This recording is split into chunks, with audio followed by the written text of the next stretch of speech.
अपनी शादी की बात सुनकर नेहा फपक फपक कर रोने लगी और कहने लगी, क्या एक बार मेरी ज़िंदगी बर्बाद करके आप सबको तसल्ली नहीं हुई जो फिर से मुझे, अरे छोड़ दो मुझे मेरे इस हाल पर, जाओ निकल जाओ मेरे कमरे से, कहकर उसने अपने पास पड़े कुशन को दीवार पर दे मारा।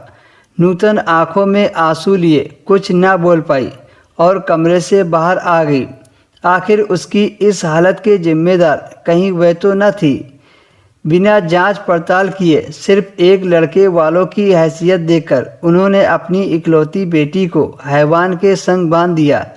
जरा एक बार नेहा से पूछ लेते कि उसके दिल में कहीं कोई बसा तो नहीं है। नेहा राजा से प्यार करती थी, लेकिन उसके माता पिता यह जानना ही नहीं चाहते थे। राजा और नेहा दोनों एक ही कॉलेज में पढ़ते थे। जब कभी राजा नेहा के संग दिख जाता, नूतन उसे ऐसे घूरकर देखती कि बेचारा राजा सहम जाता था।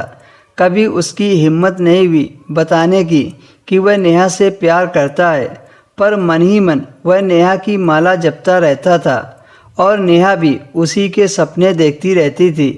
नीलेश अच्छा लड़का तो है ही, उसकी हैसियत भी हमसे ऊपर है। अरे तुम्हें तो खुश होना चाहिए कि उन्होंने अपने बेटे के लिए तुम्हारा हाथ मांगा, वरना उनके बेटे के लिए क्या लड़कियों की कमी थी इस दुनिया में। नेहा के पिता ने नेहा को समझाते हुए कहा, पर एक बार भी यह जानने की कोशिश नहीं की कि नेहा इस शादी के लिए तैयार भी है या नहीं।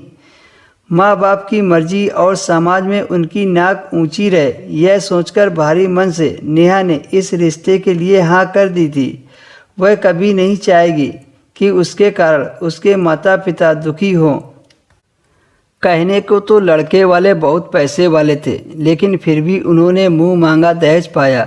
अब हमारी एक ही तो बेटी है, हमारे बाद जो भी है सब उसी का है, तो फिर क्या हर्ज है, अभी बता दे या बाद में। यह सोचकर मनोहर और नूतन उनकी हर डिमांड पूरी करते रहे, पर उनमें तो संतोष नाम की चीज़ ही नहीं थी। अपने नाते रिश्तेदार को वह यह कहकर आगाते नहीं थे कि उनकी बेटी इतने बड़े घर में ब्याह रही है। लोग भी सुनकर यही कहते कि भाई मनोहर ने तो इतने बड़े घर में अपनी बेटी ब्याह कर गंगा नहा ली। दिल पर पत्थर रखकर नेहा भी अपने प्यार को बुलाकर ससुराल चली गई। विदाई के वक्त उसने देखा कि कोने में खड़ा राजा अपने आंसू पोंछ रहा था। ससुराल पहुंचकर नववधू का स्वागत हुआ। लंबा घूंघट डाले हर दुल्हन की तरह वह भी अपने पति का इंतजार कर रही थी। नेहा का पति आया और उसके ऊपर चढ़ गया। नेहा रात भर दर्द से कराहती रही, पर उसने नेहा को नहीं छोड़ा। और फिर दोस्तों, उसके बाद नेहा के साथ क्या हुआ अगले भाग में आपको देखने को मिलेगा।